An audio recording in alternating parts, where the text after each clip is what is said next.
تلنگانہ میں شدید سردی کی لہر نے عوام کو پریشان کر رکھ دیا ہے۔ اتوار کی صبح ریاست کے سنگاریڈی ضلع کے کوہیر میں کم سے کم درجہ حرارت 4.5 ڈگری سیلسیس ریکارڈ کیا گیا، جو رواں موسم کی اب تک کی انتہائی کم سطح بتائی جا رہی ہے۔ محکمہ موسمیات کے مطابق شدید سردی کے ساتھ گھنی دھند کے پیش نظر تلنگانہ کے 11 اضلاع کے لیے یلو الرٹ جاری کیا۔ عہدیداروں نے بتایا ہے کہ مختلف علاقوں میں درجہ حرارت معمول سے 4 تا 5 ڈگری سیلسیس کم رہنے کا امکان ہے۔ محکمہ موسمیات نے عوام کو مشورہ دیا ہے کہ غیر ضروری طور پر گھروں سے باہر نہ نکلیں اور سردی سے بچاؤ کے لیے مناسب احتیاطی تدابیر اختیار کریں۔ سردی کی اس لہر کے باعث ریاست کے مختلف حصوں میں معمولات زندگی متاثر ہونے کی اطلاعات موصول ہو رہی ہے۔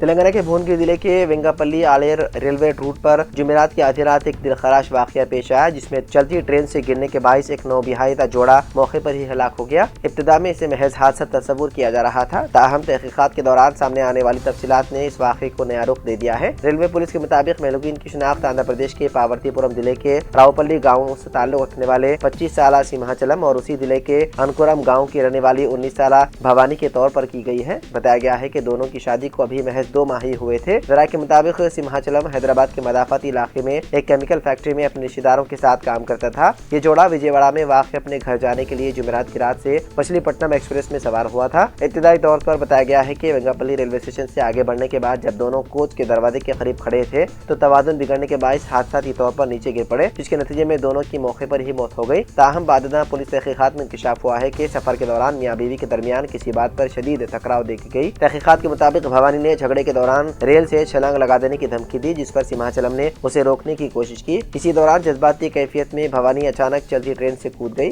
بیوی کو بچانے کی کوشش میں سمہاچلم بھی فوراً ریل سے چھلانگ لگا بیٹھا۔ ٹرین کی رفتار تیز ہونے کے باعث دونوں موقع پر ہی دم توڑ گئے۔ اس پورے واقعے کی ویڈیو بھی ریل میں موجود ایک مسافر نے ریکارڈ کی، جو تفتیش میں اہم ثبوت ثابت ہوئی۔ ریلوے پولیس نے واقعے کو حادثاتی موت کے طور پر درج کرتے ہوئے ویڈیو فوٹیج اور دیگر شواہد کی بنیاد پر مزید تحقیقات شروع کر دی۔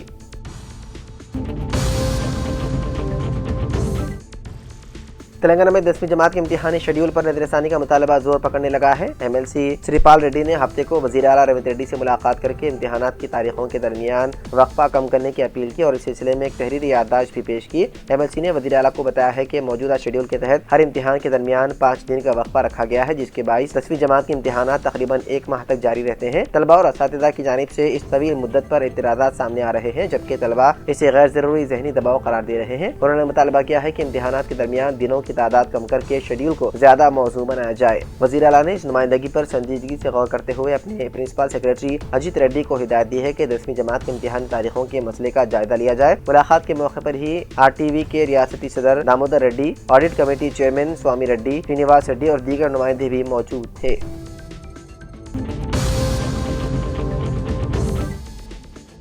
بی آر ایس مقررہ پارٹی اور ریاستی عملہ کا مشترکہ اجلاس آج یعنی کہ 21 دسمبر کو دوپہر 2 بجے تلنگانہ بھون میں منعقد ہوگا۔ اس اجلاس میں شرکت کے لیے پارٹی سربراہ و سابق وزیر اعلیٰ KCR فارم ہاؤس سے ہفتے کی شام قیام گاہ نندی نگر حیدرآباد کو پہنچ چکے ہیں۔ ذرائع سے پتہ چلا ہے کہ اتوار کی دوپہر میں اہم اجلاس میں دریائے کرشنا اور گوداوری کے پانی میں تلنگانہ سے ناانصافی، BRS کے 10 سالہ دور حکومت میں ہر ایک پانی کے خطرے کو استعمال کرنے، تعمیر کیے جانے والے آبپاشی پروجیکٹس کو غیر کانگریس حکومت سے نظر انداز کرنے، کسانوں کے مسائل کے علاوہ ریاست کے تازہ مسائل کا جائزہ لیتے ہوئے مستقبل کی احتجاجی حکمت عملی تیار کرنے کا امکان ہے۔ پڑوسی ریاست آندھرا پردیش کی پانی کی چوری پر KCR برہم ہے۔ کافی دنوں کے بعد KCR پارٹی ارکان اسمبلی، ارکان کونسل، ارکان راجیہ سبھا و دیگر اہم قائدین سے ملاقات کر رہے ہیں۔ پارٹی قائدین میں کافی جوش و خروش ہے۔ کانگریس کے انتخابی وعدے، ریونت ریڈی حکومت کی 2 سالہ ناکامیوں، BRS کی رکنیت سازی، گرام پنچایت انتخابات میں BRS کی کامیابی پر اجلاس میں غور ہوگا۔